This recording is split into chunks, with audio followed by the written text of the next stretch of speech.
Hello, Hello guys. welcome to the Metal Gear Solid 2 Let's Play. Yes, and we are doing the HD version on the HD collection, which is part of the Legacy collection, so... But don't expect HD because my recording equipment can't quite handle HD and I can't afford HD equipment. So that's... I'm sorry. That's the unfortunate part though, isn't it? It doesn't matter. It doesn't matter as long as you can record the footage. It's the main thing. And we are greeted by the amazing opening for Metal Gear Solid 2. Yep. I love this opening. I love it so much as well, it's amazing. Amazing music. Literally. Just epic. Yeah, I could gush over this music for ages.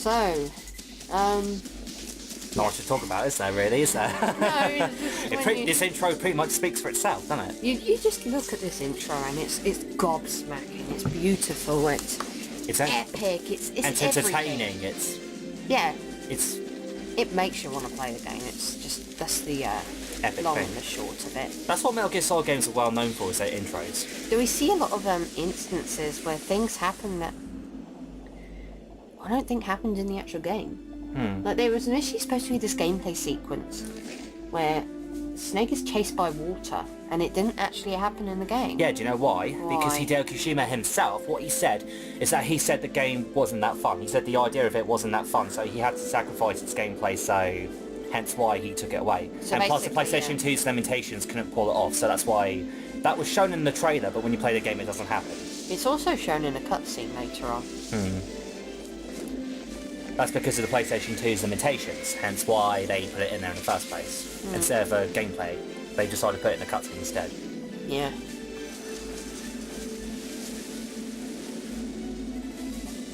Beautiful. And this game, I've got to say, this game was the whole reason I bought a PlayStation 2 when it first came out. No, I don't really remember. Because I I certainly... was the Nintendo kid. Me, I was the Sony kid.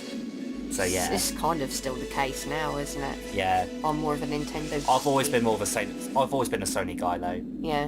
But again, I used to like Sega and Nintendo, but I've always been fond of Sony because of the PlayStation 1.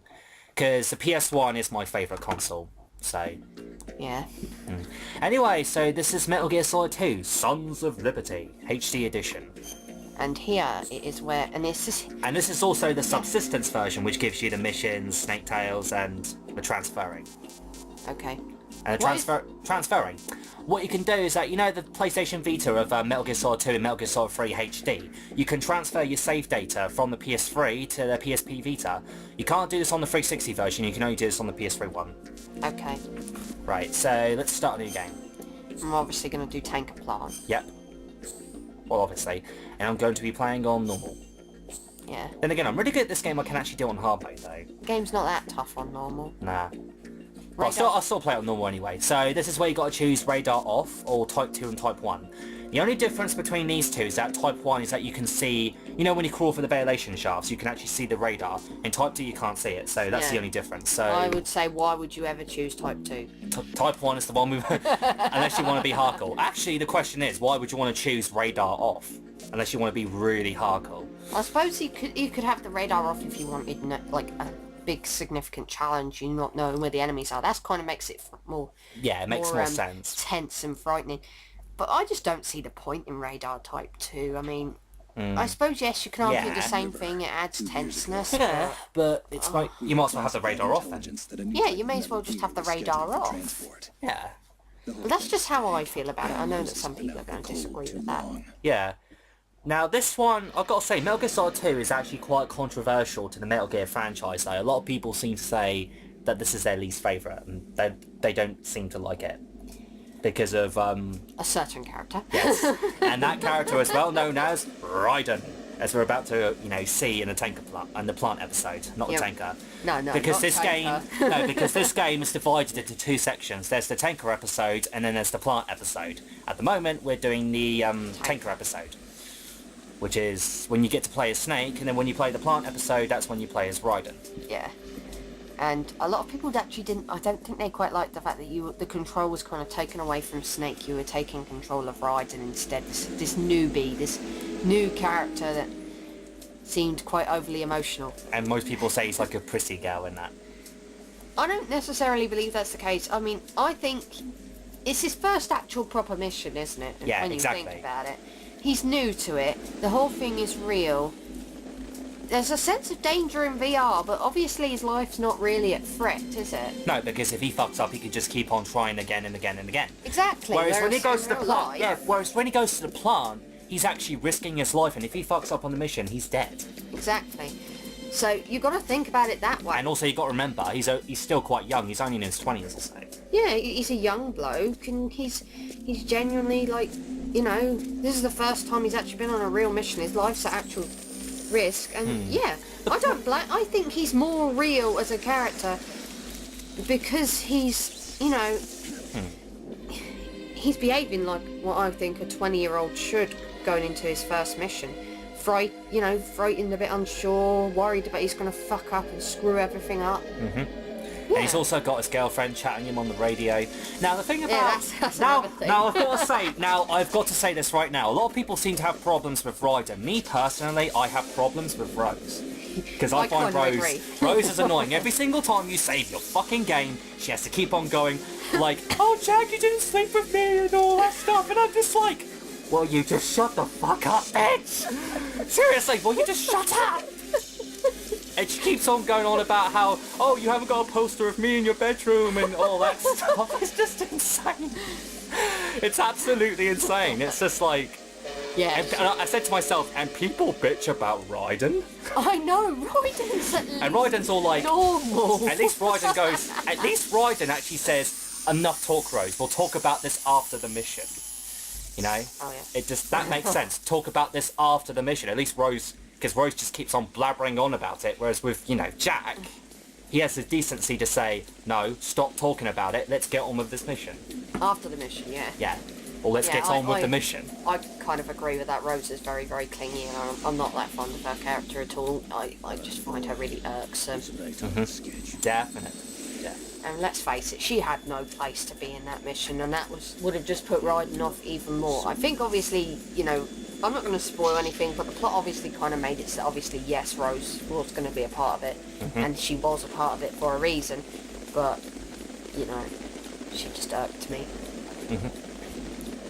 But Yeah. that's all plant episode stuff. So we'll save that until the plant episode. Now, this is the part where you're in the tanker, and the mission is that Otacon and Snake have got to try and break into the tanker to get to Metal Gear Ray. And take photographs Yes, and send them to... Because they work for this company. called Philanthropy. Philanthropy, that's a company that they work for. And then they got set it up, though. Because as soon as they get there, they got pretty much blackmailed. Do you read me, Otacon? Okay. Because they got blackmailed by Ocelot, who tries to take the Metal Gear Ray, because he wants to return it to the Patriots. I don't think it was blackmail as such. I think it was like Used it. he turned against him. Yeah. I was going to say, the thing about Ocelot, though, is that he's working with Solidus, though, and he also says that he wants to return it to the Patriots. I've got to say, the Metal Gear Solid 2's plot is a lot more complex than the first one. It is. I With the mean, whole Lale Lule Lo, you're like, what? When he says Lale Lule Lo.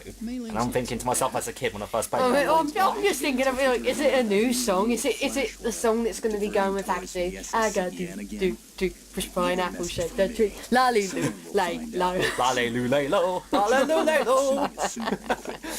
Actually, the Colonel, he actually does sing that when you call him on his frequency later on. He actually does. He sings it in the plant episode as soon as you get to the end. he starts going all haywire and he starts singing La Li Li Lo, Oh, lovely. which is probably the weirdest moment in Metal Gear Solid history. Anyway, we're being introduced to Otacon here, again. Yep, and Solid Snake. He doesn't seem to look that much of a crybaby compared to the first game. Yep, Oh my god. his character has certainly changed. He's grown up. I have to admit though, when this game first came out on PlayStation 2, I thought, damn, these graphics are impressive. They were impressive at the Even my time. dad, because do you remember our dad? He actually once came in, and even though he doesn't like Metal Gear Solid at all, he actually saw it and he thought, damn, those graphics were good. Yeah. And, you know, it's true. I mean, even to this day, the graphics hold up quite nicely, I think. Yeah, and considering the fact that this game was released in 2001 as well, that's more impressive, but the fact that it was a really early PS2 game. Yeah, but then again, that's Konami for you. Prove, you know, just setting the standards, Yep. setting the bar high, saying this is the Certainly. technology that we're working with, and we've showcased just exactly what you can do with it. Certainly. I've got to say though, when it comes to Metal Gear Solid 2, I thought the gameplay was really, really improved. Yes, Gameplay yeah. is great. I love the gameplay in this game. It's a lot of fun. I used to play this game a lot as a kid because of the gameplay. It was so much fun. I totally agree with you there. A lot of fun. All right, let's look at your gear. Your weapon is a tranquilizer gun. Now, this is the new weapon that they introduced. It's a tranquilizer gun, the M9. Obviously, that means that you can't... This gun doesn't kill enemies, it just puts them to sleep. Yeah, and Orcon explains how it works here. I think this is a really good addition because obviously if you I kill love this, somebody... yes. Seconds and last for hours. You can take down an elephant with that thing. Check out If you kill someone, they're eventually going to find a dead body and realise there's somebody there. If you put them to sleep, well, obviously there's going to be a tranquilizer dart that's going to be completely unexplained, but for the most part, you're just going to see someone asleep and think, oh, they're slacking off on the job. Yeah, that actually happens when you play the plant episode. As soon as you're about to go on the lift and go to the very top of the big shell, guess what was really funny? You actually tranquilise two of the guards, and guess what happens then? The guard says, he goes, what's going on? Respond. Answer me, you better not be asleep. Wake up!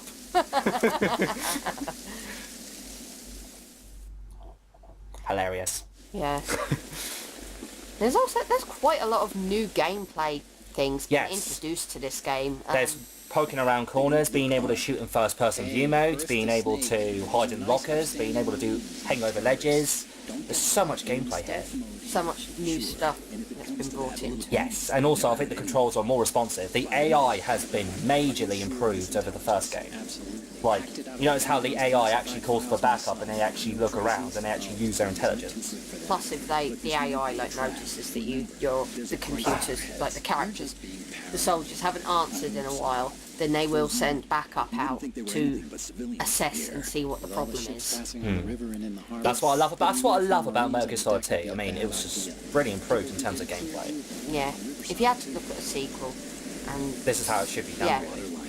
this is one of the sequels that I think of when I think of a sequel that's really improved on the first. Yeah, and just because you only play as a different character doesn't necessarily make it bad.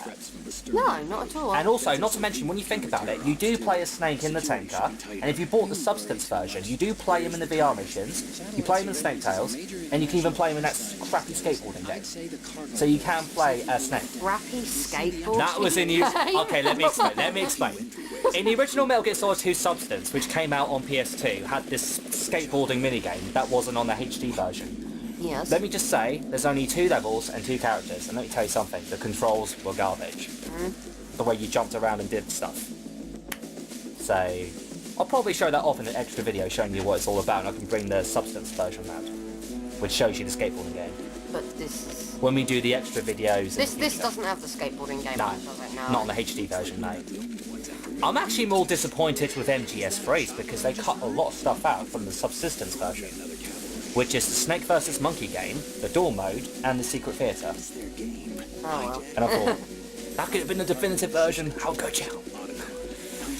I still think Subsistence is the definitive way to play MGS3 though. I'd say about 18 people.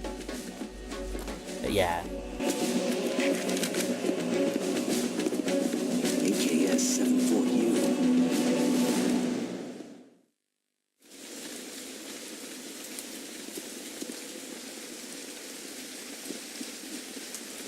And you know, there are so many great Easter eggs in this game. Like, you could take pictures of naked women, send them to Otacon, and do all sorts of crazy stuff. Or shoot birds and call Colonel Campbell. Yeah. And all sorts of funny Easter eggs. There are so many possibilities when it comes to Easter eggs. It's unbelievable. I'm transmitting a photo. Let's get an ID on him ASAP. I'm on it.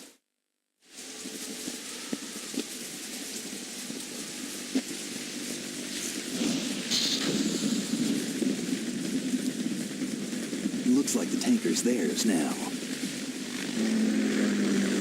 K-60 Kasai. I've got to say, I also love the music in this game, though. It's fantastic music. Spot on controls, spot on AI. Loves this game. The Metal Gear Solid series has always had fantastic music, I think, so that's nothing unusual, to be honest. Who they are. Judging by their transport, It's always aren't got to be they like some your kind of military favourite track commandos. per game. Not necessarily. I love all the It tracks, could really. be the KA-62. I'm not sure what my the civil favourite track model. in this game is. My favourite track in this game, to be honest, my favourite would have to be the boss theme when you fight up against Dead Cell. Yes, that's what I was thinking, actually. Yell That Dead, was so... Yell Dead Cell. That was actually used in Super Smash Bros. Brawl. It was that good. Honestly, let me tell you something else about that boss theme. Like Hadikra said, you know what he said? He said that's the epic beating the shit out of someone boss battle music. 140.9. It is. It really is. But we can't hear it until... Call me on the codec when you want to save. Unfortunately, or if the mic decides to Oh, turn on and such. yes. This is... He was just talking about the He was just talking about his save frequency. That is another thing you can do in Easter Oh, do you want us egg. to... Yeah, do you want me to show this off every area we go to? You don't have to. Okay. I was going to So say... let's just yeah. roughly Let Christine explain. it. Well, I'll let Christine explain this while I play the game for I her. believe if you keep calling Otacon, every time you call him, he gives you like these what are they? Advice? He gives you advice, of like Yes. Mei Ling did in the first game. Like these sayings and stuff. That's what I mean. It's like Mei Ling in the first game. Mei Ling did this in the first game. And in this game, if you in the tanker section, if you keep calling Otacon, he will keep giving you these sayings. Unfortunately, he's not very good at giving sayings. And it's so fucking hilarious. I've got to say, the funniest one was when he talks about the Three Musketeers. It's called the Three Musketeers. The book, not the candy bar. I've got to say, the humour is so... to the point it's actually adorable. Yeah. Like one of my friends said, the humour is so not that great that it's actually adorable. Yeah. And it turns out to be funny afterwards. Ha Take that, you stupid guard. That's But actually the basically- coolest thing about Metal Gear Solid 2, though, being Yeah. able to do that sort of stuff. Yeah, let's get back to what I was saying Attention before. to detail. Yeah, going back to what I was saying before. Basically, eventually, if you call Otacon so many times and he gives you so many sayings, Mei Ling will eventually pop in. And basically, I think she kind of tells him that he was doing it wrong and gets quite harsh, I suppose. And yeah, she'll make an appearance very briefly. I think that's a pretty neat little thing. Yeah. This is a new feature that they included in Metal Gear Solid 2. When you walk up to a guard, if you hold up your tranquilizer gun or your USP or any sort of gun, You can stick him up. you can hold them up, like freeze, motherfucker. And then when you do that, if you aim for the head, or the groin, you'll be able to get a dog tag out of them. And this is the whole thing, how you unlock the stealth camouflage as well as the bandana. What you have to do is you have to collect a certain number of dog tags on certain difficulty levels. Yeah. To get the bandana, you've got to have 46 dog tags on the tanker chapter. But the stealth camouflage, you've got to have about 73, I reckon. And so what this means is that you have to play the games on separate difficulty. So say if you want to unlock the stealth camouflage, you've got to get as many dog tags as you can on very easy, or normal. And if you want to unlock Raiden stuff, you've got to beat every single difficulty with all the dog tags. Yeah. So to get the blue wig, you've got to have every single dog tag, and there's about like 200 or so. I've done it before, and let me tell you, it is a nightmare. Because I managed to get the platinum on this game before, though, as well as Metal Gear Solid 3. I will say one thing about, one other thing is that if you are out in the cold rain for too long, you actually catch a cold. You certainly do. Although, on the hard mode, you have to find the cold medicine as well as extreme mode. On very easy and normal, you don't sneeze that much. You only sneeze on hard and extreme. Yeah, that's pretty neat. It's not really neat if you're going around, you know, sneezing inside the hold. Yeah, number but one I think in it's the- I think it's neat because it's like adds a lot of adds in detail to the another game. essence. Oh, and there are some of these guys that you can Yeah. you can try and shoot them, but well, Well, what they'll do is that they will refuse. They'll be all like, "Are you going to shoot me?" And if they say that, what you do is you got to use a pistol to shoot them in the arm or the leg, and then they'll give it to you afterwards. There's a new technique you didn't know. If you actually aim in first-person view mode and punch them in the groin, it knocks them out in one hit. I didn't know that. That is very useful if you're doing the VR missions, I'll tell you that right now. Trust me, it makes things a lot easier. Especially if you're trying to go for the best ranking. And it's very easy on the MGS1 missions, which are balls hard. Yeah. There's no radar on that, so... And there's loads of enemies. There's like 6 enemies or so. So yeah.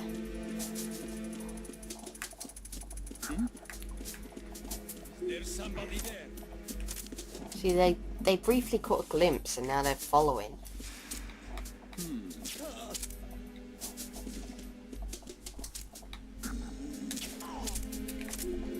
I generally never bother with dog tags in all honesty. Well, the only reason to bother with the dog tags is that if you want to unlock the stuff like the bandana and the stealth camouflage, that's the only recommendation. To be brutally honest, I don't particularly care enough about those things to go after them. Well, fair enough, but if you do want the stealth camouflage and the bandana, you would have to care about getting the dog tags. Yeah, but like I said, I don't, so... Yeah. I actually think MGS1... What? What was so funny? Gun's like sticking halfway through his head. Well, how come he's not dead? No idea. One cool thing about Metal Gear Solid, well, obviously Metal Gear Solid 2, you notice a new gameplay feature where you can, you know in Metal Gear Solid 1, you can flatten yourself against a wall. In Metal Gear Solid 2, you can now poke yourself through corners and have a look around and see if there's anything down there. Yeah. And if you hold the weapon button, you can poke out and shoot, and then go back in. Yeah. And if you can poke out and shoot and aim in first-person view mode and obviously take out what's ahead of you. I like that. I have to admit, when I first played this game, I thought the gameplay in this game was quite revolutionary for a 2001 game. Yeah. I can't believe DSP really blew at this game. Yeah. Even as a kid, I didn't play that bad. And I was about, what, 10 years old? Lewis, I have a question for you. Why's that? How the hell do we use rations? The game never explains it. Yeah, I'm gonna do a little bit of a mid-take, actually. I'm going to do a bit of a mid-take. How do I use rations? This game makes no sense.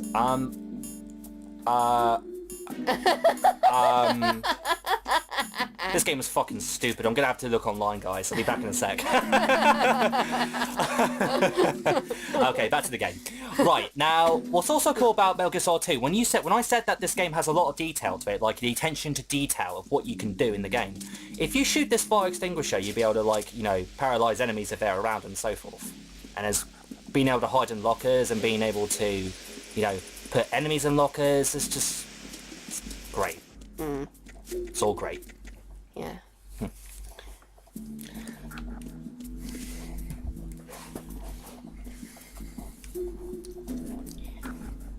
Yeah, I've got a camera we need to sneak under. Yep. Easiest way to do it is to flatten yourself against the wall and proceed. Then you'll be perfectly fine. The only way to do it, isn't it? Well, no, you can Unless also... you let it catch you. Well, no, there's another way you can do it. You know, outside in the, Oh, yes, there's also the yes, chaff grenades that you can yes. use as well. You can use the chaff grenades to, you know, set electronical interference if you can't flatten yourself against the wall and proceed. I forgot you could pick up a chaff. You certainly can, because you can pick up some chaff grenades outside at the very beginning of the game when you're on the deck. And there you go. Yep, there you go. And new addition to this game is that while you're running, you can actually roll, as you can see. You can actually roll, which is pretty cool. Freeze. Just to clarify something, I don't have a problem if a person sucks at a video game. Right, I'm just getting that out there now. I do, however... Have a problem with them bitching at the game and saying it's bad because of it. Yeah. Like, if you're bad at a video game, I generally don't really agree with blind runs, unless it's a game that I know I'm going to do alright on, like Pokemon. Yeah, but having a blind run with a live chat that tells you what to do kind of kills the whole purpose of a Let's Play blind, doesn't it? I suppose, but I don't really have a problem with that. The only thing I really have a problem with is if you suck at a game And you say that the game itself sucks and the controls suck and you everything. blame the game for your mistakes, yes. I mean, there are games that are bad and deserve to be blamed. I mean, there's a game on the Wii called Doctor Who Return to Earth, and it is ruddy terrible. I mean, it's one of the worst games I've ever played. I would have no problem blaming that game. Okay, Christine, I want to say something right here, right now. If you say that game is that bad, I want you to do a Let's Play of it. I'm not really doing Let's Plays on my own anymore. You can always do a Let's Play of it, can't you? Only if I had someone with me, I can do commentary with you. I suppose, but I haven't played it before. You haven't played it before? I haven't beaten it, I need to say. I was going to say... I've played it, I was going to say, I haven't played it before? Wait a minute, you haven't played it before and you said to me it's one of the worst games. How can you say that? You know what I mean? I haven't beaten it, that's what I mean. Yeah, I was going to say. I've played it. I haven't been able to bring myself to beat it. It's just that bad. Sonic 06 is bad, but I've beaten that game. One of the biggest problems with Sonic 06 is the load times. It completely kills the game for me. When I first played that game, I thought, fuck this game primarily for the load times, because you have to do all that waiting around with all those load times. I'm just like, Did you fuck find out this. where that ship is headed? Yeah. Even when I first played it briefly on the 360, I couldn't get past the bloody load times. Yes. And the controls and the fucking camera of hell. Camera of hell, yes. Actually, what's really cool about Metal Gear Solid 2 is that you can fuck around in the codec calls. If you click and hold down the L3 and R3, so you can actually zoom into their faces. So if you ever wanted a good shot of Snake's nose, there you go. And by moving the right analog stick, you can move Snake around. And by moving the left analog stick, you can move Otacon. So let's play them. I think you can also, like, have their thoughts, like, Yeah, you can. What you do, yeah, that's for only Snake only though. When you press the R1 button, he'll say something positive. If you press the R2 button, he'll say something negative. But he won't say it, he'll be thinking it. Yes. But you'll be able to hear what he's thinking. Yeah. Which is pretty cool. Actually, I think the Plant episode is one of the funniest ones. When you press R2 with Raiden, you know when he talks to Rose and such, if you press R2, he'll say, "You're a really egotistical woman." How self-centered. You're so selfish, you know. It's just so many funny moments in MGS2 though. Yeah, I'm with you there. So this here is Olga. Yep. Olga. Communications and engine room are under control. All entry and exit points to the tanker hold secured. Infrared sensors placed and operational. Good work. Are the explosives in place? Yes, they are all planted. Listen, once we have what we came for, the tanker will be scuttled. And the vehicle's pilot. He's the only one who underwent the VR training. No one else can do it. Are you sure you can trust him? Your part in the mission is complete. You are to leave at once. No, it's not over yet. I can see the moon, even in this storm, pale as death. I have a bad feeling about this mission. He has a bad feeling about the mission, and why doesn't he just grab his men and leave? Do not worry. This is a country of liberty. No, Who knows? this is where I belong, with the unit. I have nowhere else to go. Because they want to get Metal Gear 8, don't they? I want to stay and fight. There is no choice to make here, Olga. Need I remind you that you are carrying my grandchild? You will be on the helicopter out of here now. Damn it.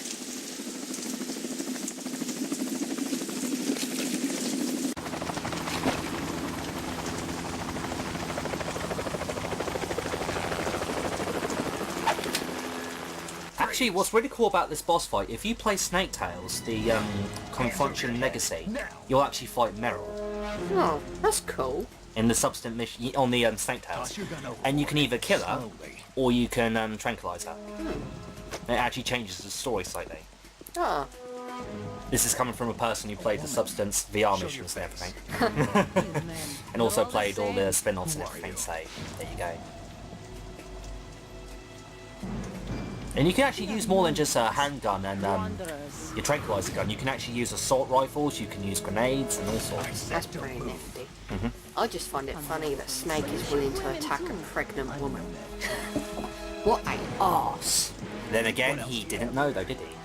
At this very But point. he was just... Oh, well, maybe he probably didn't hear it from Glukovich's end. Yeah. Do you remember that you're carrying my grandchild? He probably didn't hear that line. Maybe. Hold that position. Now. Then again, he wouldn't kill her because he's got a tranquilizer gun. Yeah, I think that's the whole reason why he's only got a tranquilizer at this point, because Olga will play a part later on in the story. Yeah, and after we beat her, we get the new gun, a USP, which is a handgun, which is pretty darn cool. Not too shabby, is it? New York, I mean. Whoa. Matrix move. That reminds me so much of The Matrix, in many ways. You ever seen that film? I don't watch much film or TV, in all honesty. You don't watch many films? No, not really, not anymore. Actually, to be very honest with you, I've been watching quite a lot of films lately. I've been watching about 30 films now. About this entire month. Oh, cool. Like one a day. I've been watching films like Pulp Fiction, Kick-Ass, which is not that good. I've been watching a bunch of other films mainly. Anyway, boss fight time. Yeah. So basically what you have to do here is, well, that's a clever move actually. Take out that light as soon as you can, because if otherwise she will aim it towards you and you won't be able to bloody see what you're doing. She is a right cow for doing that. Well, actually, she's a right cow on extreme modes. Trust me on this. Because she can kill you in 2 hits. Because you've got no rations on you. And you notice that light that you can take out, as well as the 2 little poles on the top end. On extreme modes, you can't take them out regardless of what you do. Yeah, that sucks. So, but yeah, if you're playing on a lower difficulty, take them out. Really, it'll make your life so much easier. And then you can focus completely on getting rid of her. Yep. If the light's blazing in your eyes, you're not going to be able to see her. You won't stand a chance. And it'll be very irritating trying to take it out. This actually happened to me before. Where she bloody put the light in my face and I was unable to hit her, and I struggled to hit the light because of, you know, the light blazing in my eyes. She's moving slower. Yep. Well, There you go. She was moving slower. Okay, and that's Olga down.